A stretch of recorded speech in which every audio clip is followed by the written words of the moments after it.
Bismillahirrahmanirrahim. Assalamualaikum warahmatullahi wabarakatuh.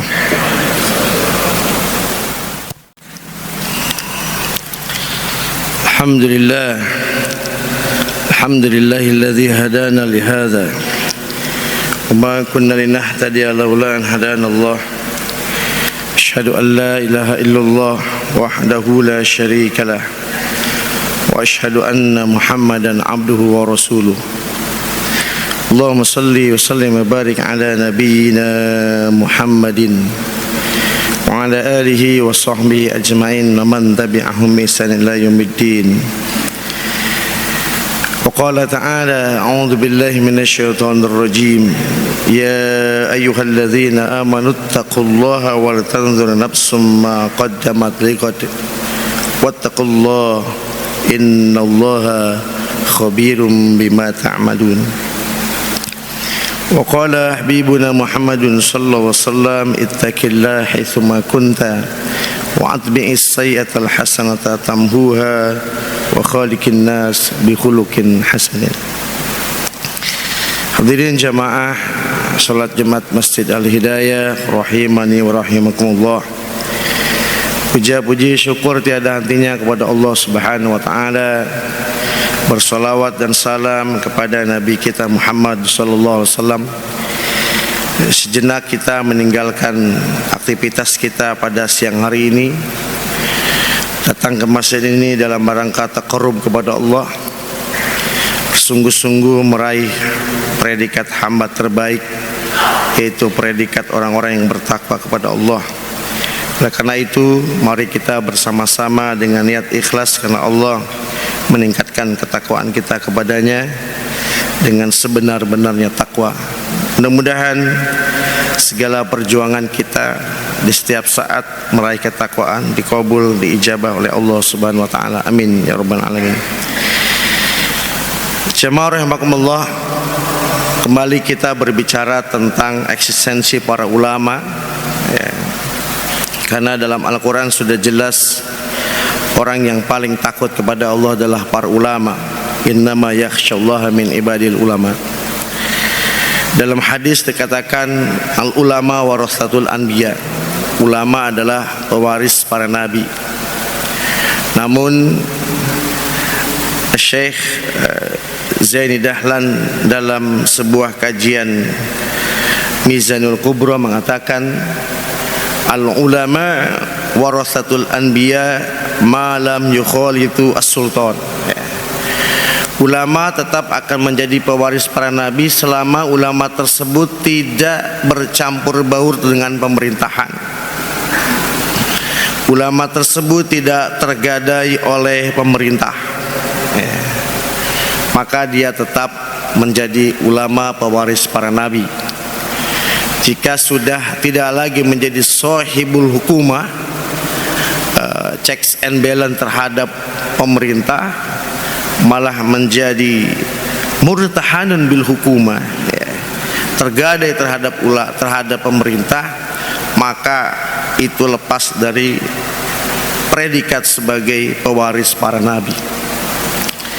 Hadirin jamaah rahimakumullah, Syekh Al-Imam An-Nawawi, salah satu ulama terkemuka dunia yang berasal dari Indonesia, mengatakan dalam kitab Syarah Lubabul Hadis, mengatakan bahwa ulama adalah orang yang khaufullah, orang yang sangat takut kepada Allah Subhanahu wa taala, dan istiqomah fi syawairillah, orang-orang yang berjuang istiqomah dalam menegakkan syariat-syariat Allah Subhanahu wa taala.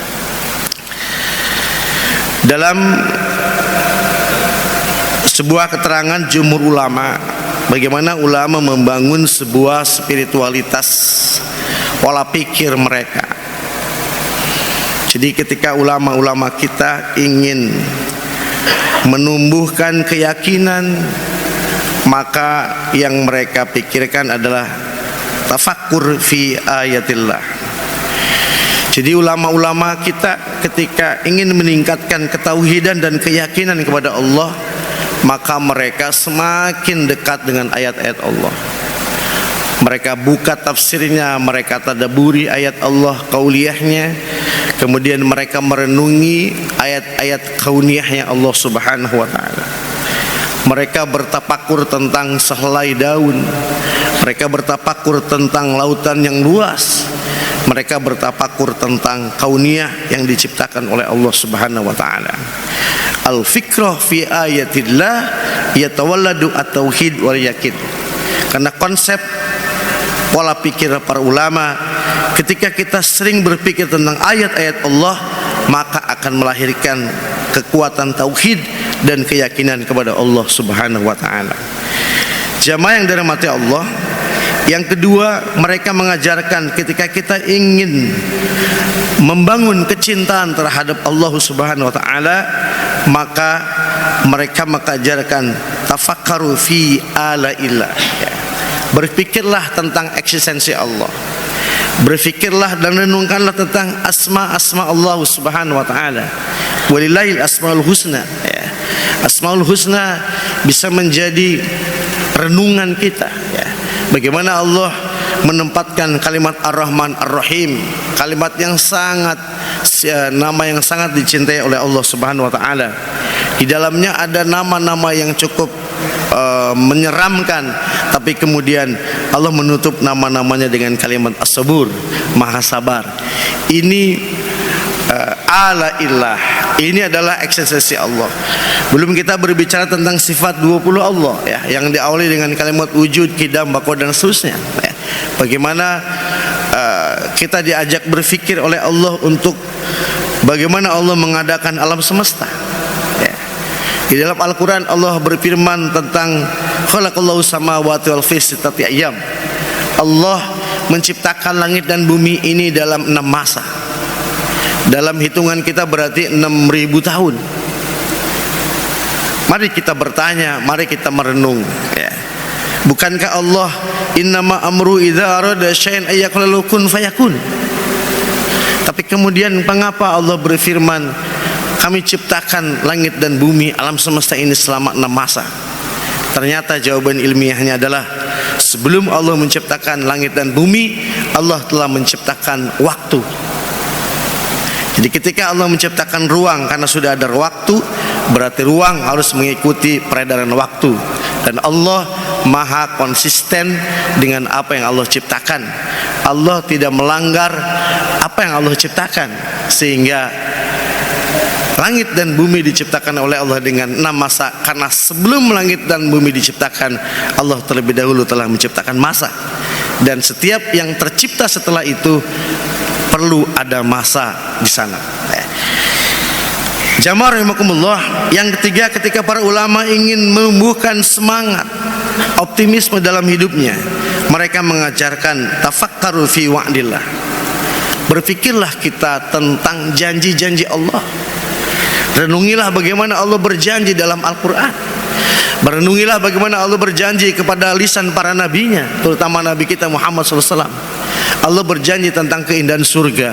Allah berjanji tentang keindahan bagaimana kehidupan di dalam surga, ya. Allah berjanji bagaimana kelak orang-orang yang bertakwa dibangkitkan oleh Allah Subhanahu wa taala. Ar-rubah itu akan memunculkan semangat optimisme dalam diri kita. Karena tidak ada yang tidak mungkin ketika kita bersama Allah dan membangun optimisme di sana. Tafakkaru fi wa'dillah yatawalladu ar-rubah. Berfikir tentang janji-janji Allah akan membangun semangat optimisme dalam hidup kita. Para jemaah yang dirahmati Allah, yang keempat, para ulama mengajarkan kepada kita tafakkuru fi wa'idillah yatawalladu al-haibah. Bagaimana kita merenungi, berfikir tentang ancaman Allah. Allah menyebutkan dalam Al-Quran ada kalimat jahannam. Allah menyebutkan dalam Al-Quran ada menyebutkan nama-nama neraka. Allah menyebutkan dalam lewat hadis Nabi kita Muhammad SAW tentang ancaman pada hari kiamat, ancaman di alam kubur. Renungilah itu, kata para ulama, maka itu akan melahirkan sifat al-haibah. Al-haibah adalah sifat rasa takut yang sangat takut kepada ancaman-ancaman Allah Subhanahu wa taala. Ketika orang muncul rasa takut, maka akan jauh dari maksiat kepada Allah Subhanahu wa taala. Kenapa di bumi ini ada pencuri? Kenapa di bumi ini ada pezina?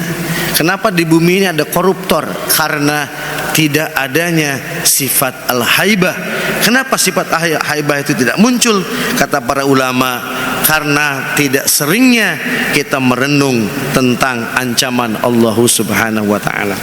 Jamaah rahimakumullah, yang terakhir para ulama kita mengajarkan tafakkaru fi taksiri ibadah wa lisan ilallah yatawalladu al-haya. Merenunglah tentang kurangnya ibadah kita kepada Allah dan sifat ihsan kita kepadanya, maka akan memunculkan sifat rasa malu kepada Allah.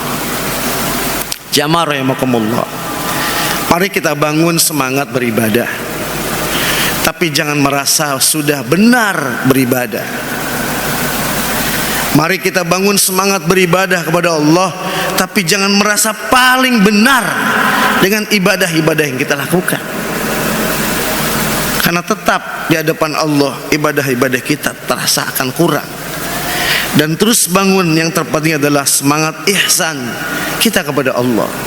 Karena itulah yang akan membangun sifat rasa malu. Kita akan merasa malu kepada Allah ketika kita merasa ibadah kita paling benar dari yang lain. Kita akan merasa malu kepada Allah ketika kita menyalahkan ibadah-ibadah orang lain.